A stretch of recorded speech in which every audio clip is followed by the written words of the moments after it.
Well, back again, ladies and gentlemen.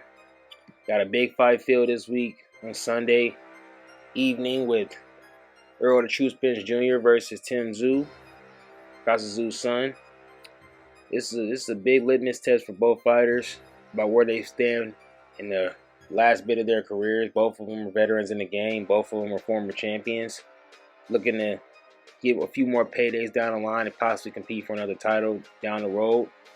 But this is the litmus test to see who really wants it the most, who really wants to stick in the sport of boxing, who thinks this fight could be a very barn burner level fight. I think this fight is going to be fireworks coming out the gate. But this is a fight, like I said, whoever loses this fight could be headed towards retirement. This fight could be all she wrote for one of these guys. You know, both of them have had glory and success throughout their career, more so Errol Spence. But Tim Tszyu has been able to be champion, but he lost his belt recently, obviously, to Fundora. It's been a tough road for him. He has 2 wins that he's had over like C-level competition, so I give him some credit for being on a little 2-fight win streak. But you got Errol Spence. Obviously, the biggest questions is how is he going to look coming off this 3-year layoff? Obviously, you know, being out that long as a boxer is never a good thing, obviously. So that is very shocking that he's been out that long. It's going to be a big question as to whether or not he can continue to have the same life and fervor that he had before he lost to Crawford. Does he still have the speed? Does he still have the tenacity, the activity as a fighter to be able to beat somebody like Tim Tszyu? You know, in my opinion, I just think Errol Spence in this fight is a better fighter. But the fact that he's been out for 3 years, it has more questions than answers, obviously. Like I said, does he have more activity? Can he be the same guy with terms of his pace?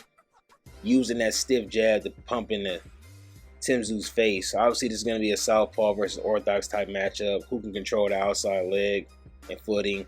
Who can get their jab working quicker with the hand fighting with the lead hands? Obviously, the keys to victory for Errol Spence. Stick that jab in Tim Tszyu's face. Stiff, hard, consistent jab. Moving your head off the center line. Don't be so don't be so uptight and keeping your head just in the same place. Move your head, get off the center line, use some angles. Make Tim Tszyu have to work to get what he wants. Don't make it easy on him. Don't make it simple for him in terms of being able to get started fast. You know, keep a jab in his face, have good head movement. He's never really been known for having great head movement in terms of Errol Spence because of his just ability to just walk everybody down and brutalize them and body, go down to the body, Errol. All day long, body shots. You know, you got to be smart with it. Don't lunge and overextend trying to go to the body, throwing left hooks to the body. Be smart. Be very smart and be defensively responsible. That's another key to victory for Errol Spence. You got to be defensively sound and responsible. Keep your guard up. Don't be leaving your guard down when you're throwing shots and bringing your arm back to protect your face. Simple things that he knows and should be able to get down pat, you know. And obviously, attack that body, establish the jab, be in Tim Tszyu's face as you get comfortable. And for Tim Tszyu, I seen against Fundora. I haven't watched his last fight because it doesn't really matter. It was against an orthodox fighter. I want to see what he do in terms of my analyzing him in terms of his ability against a southpaw. And obviously, there's a big difference between Fundora and Errol Spence.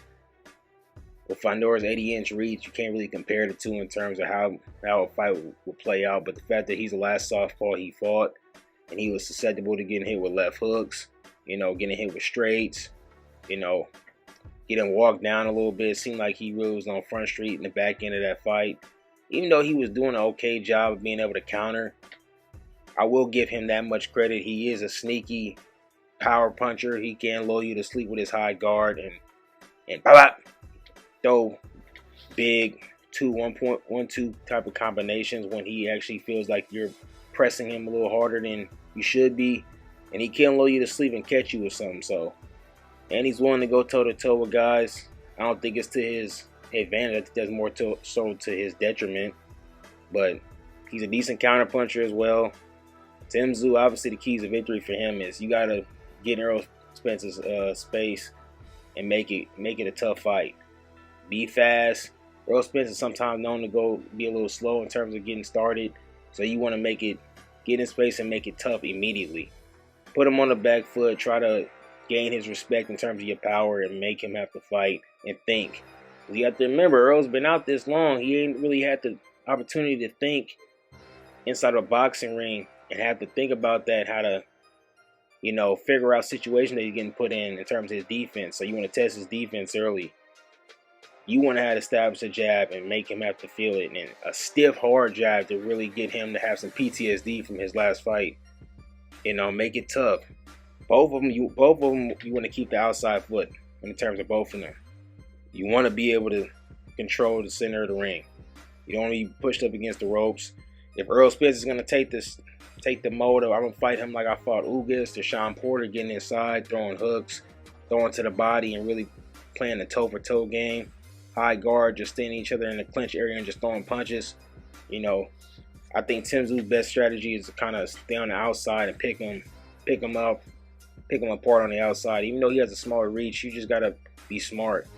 Trading with a dude who thumps like Errol in terms of his punches, that's not a good recipe for success.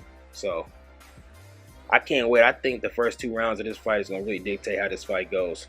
I know ad nauseum people can say that could happen in any fight, but to me in this fight, it's really going to determine who really wants it the most and who's ready to go. If Errol Spence comes out and he's comfortable, which I highly doubt he will be, I think it's going to take at least 2 or 3 rounds for him to get comfortable, get his timing down, and really put things together. That's going to be Tim Tszyu's time. Can he make it tough on Errol right then and there and catch him off guard, and give him time to get comfortable and get into a rhythm? Because I think once Errol Spence gets into a rhythm, finds a little bit of his timing, it's going to be a bad night for Tim. So we'll see what happens. I'm leaning towards Errol in terms of who I think is going to come out with the victory. Even if Errol wasn't off of a 3-year layoff, like I said, I would be picking Errol all day, because I just think he's just a better fighter through and through. He's got more power, and he's going to be bigger. People have to understand that as well. Errol Spence is coming up from 147. He's been out that way for like 11 years. And now he's moving up to a weight class that he's never been at, but he's going to be full. He's going to be big. He's going to be strong. He seemed like he was a bigger fighter when they did their stare down recently. He seemed a little bigger. And that power is probably going to be better and greater at that weight.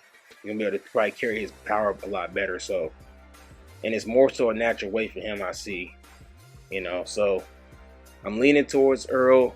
3-year layoff, like I said, is a tough thing to do. A lot of fighters don't go too well being out of the ring that long. But people are looking at Errol and they're kind of writing him off, acting like he's chopped liver just because he lost to Terrence Crawford. Terrence Crawford is a generational talent. He's not somebody that's just some C-class, B-class level fighter that ain't fought nobody. This dude has fought the who's who in terms of top talent around the weight class that he's fought. And then going up and fighting and beating Canelo, even though people don't give him as much credit for that because they feel like Canelo's washed, the dude showed he's an all-time great. So a guy who's undefeated losing to somebody like Terrence Crawford in a super fight, that doesn't predicate what's going to happen come this Sunday against Tim Tszyu. Tim Tszyu has quit on the stool before. He's been knocked out. He's lost multiple fights. And he's getting older. So the more damage you take, the more harder it is to withstand. So anyways, I wouldn't be shocked either way how this fight goes. It can go either way.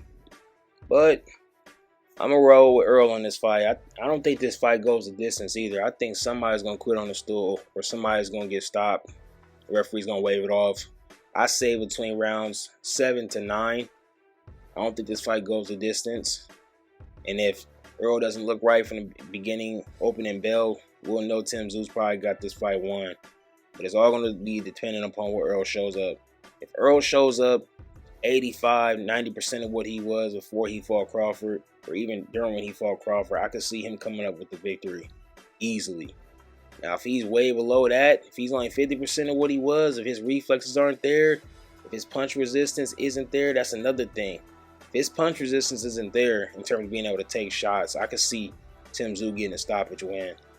But if Errol is on point and ready to go, I just see him being able to get the win. He's the more talented fighter. He's the veteran fighter.